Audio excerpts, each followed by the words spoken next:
Welcome back to Eye on the Community. I am your host, Sean Anthony. Joining me is she's a friend to the show. We can say that the executive director for Ohio Sickle Cell and Health Association, Miss Annie Ross-Womack. Miss Annie, welcome back to the program. How are you? I'm great. Thank you for having me. Good, good, good. Now we're virtual. I see you're out in nature today. Why the change of environment? I just thought I'd come outside. I mean, this is one of the first warm days we've had since spring, right? Right. This is spring, right? It's been 30, 20. I was just like, oh, I'm gonna soak up some of this sun today. I think it's lovely out here. We need to do more of this. Absolutely, absolutely. Now, talk about the significance of this month, April, Ohio Sickle Cell and Health Association. What's the significance? Well, the significance is that the Commission on Minority Health, our state commission, set forth a proclamation to honor April or to as Minority Health Month. And so during this month, we talk about all the health disparities that affect the minority population, of which sickle cell is chief. You know, about 85 to 90% of all sickle cell cases are of the African American heritage, sub Saharan Africa, Asian. So Hispanic, so we're all minorities. So we take this month to focus on not only the health disparities like high blood pressure, congestive heart failure, diabetes, those things that, you know, if we push back from the table, if we put down the salt shaker, those type of things, but also talk about the disparities in the quality of healthcare in minority populations. So we shine a light on all those what they deem as health disparities or social determinants of health and try to come up with some solutions and try to rectify some of the systematic issues that are definitely prevalent in our communities. Now, Annie, how you've been the executive director for quite some time now. For the past several years, I've been hosting this show. We've been, doing this pretty consistently, but how long have you been a part of this organization? And what was it that led you to be the advocate for Ohio Sickle Cell? I've been a part of this organization about, I want to say between 25 to 30 years. I served as a volunteer, was on the board of directors, held various offices. My last office was board chair when the existing Wendy Berry West, who was the executive director, she was at Central State and she she's a professor there in the marketing department and she got up for tenure. And you know, when colleges ask you to move up, you know they want you to just speak about them. So she when she moved and said, hey, I want to get tenure, I got to be out here full time.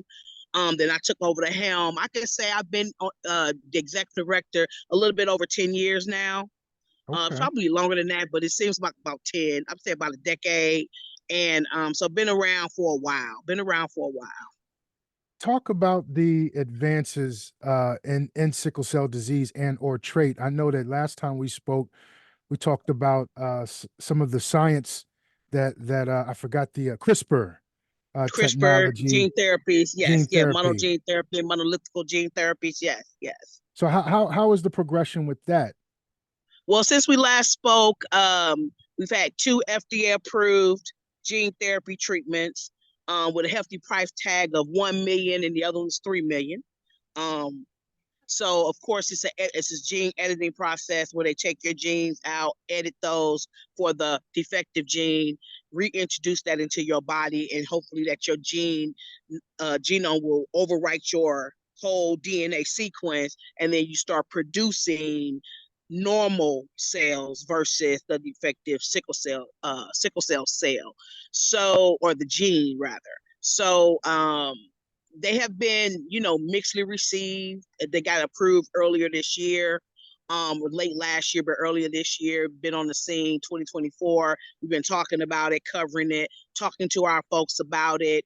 You know, but you know, we're dealing with minority populations, and you know, when they start talking about CRISPR technology to our folk, you know, it's not that it's some foreign. It's just things that you know morally we don't do.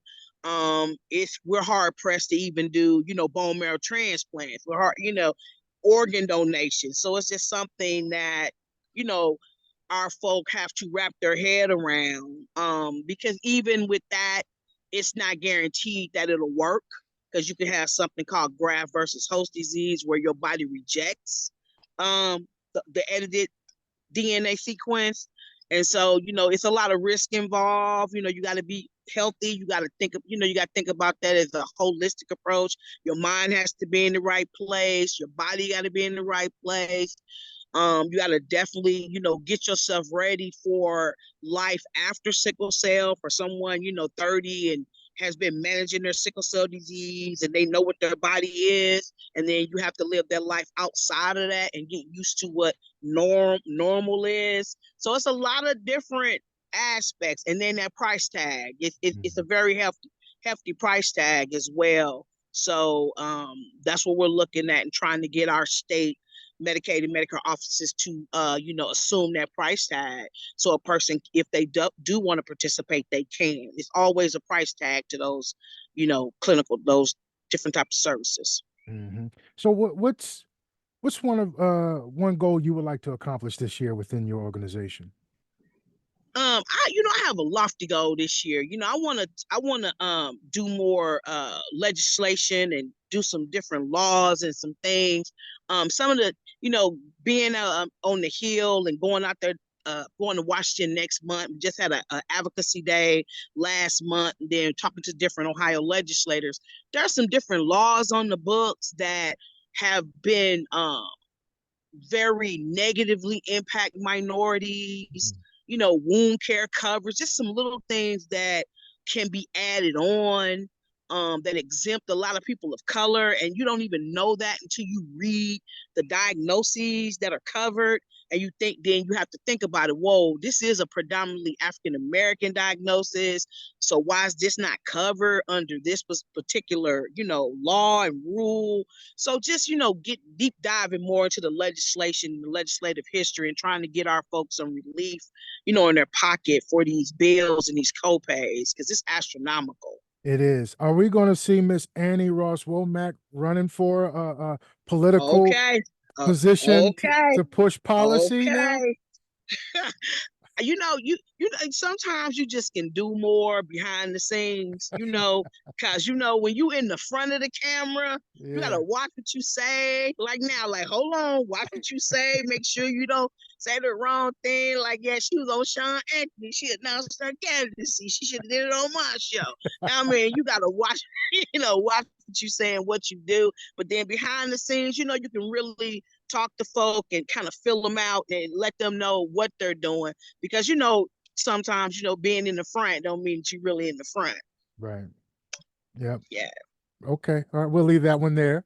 Put a pin in it, Sean. Put a Well, pin in it. yeah. I tell you what, if I ever decide to do anything, I'll make sure you're the first one to know. How about that? I appreciate that. Thank you so much.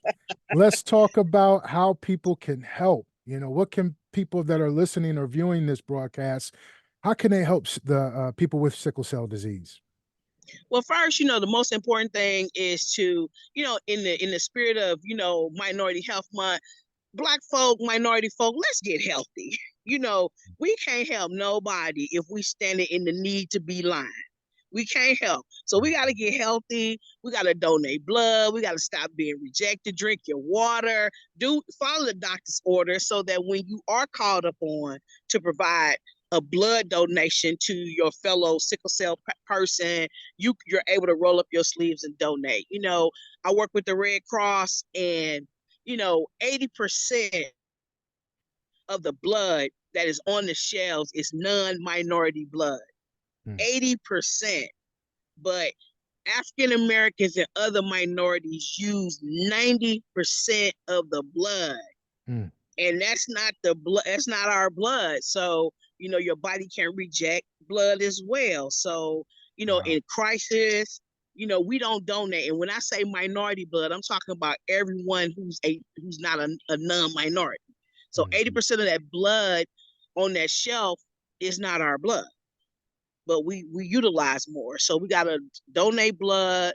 We got to get healthy. We got to donate platelets. We got to donate. We got to donate blood for ourselves because it's not there. It's not there.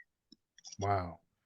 Well, how can people get in contact with you and your organization to either donate or volunteer in any capacity? They can call 614-228-0157. I was always taught to say that twice. 614-228-0157. We are OhioSickleCell.org. You can Google us. Our organization has been around for 60 years. So we've been in the forefront of a lot of things. We've done great things, and we're looking to do greater things with your support. Always a pleasure. And again, ladies and gentlemen, April is Minority Health Month. It's always a pleasure to speak with you. She is the executive director of the Ohio Sickle Cell and Health Association, Miss Annie Ross-Womack. You enjoy your day, okay? I will. I'm gonna probably stay out here a couple more minutes and then just soak the sun up because eclipse day. So Right. trying to get as much in as I can. Enjoy. Talk to you soon, All Annie. right. Bye All now. right. Bye bye.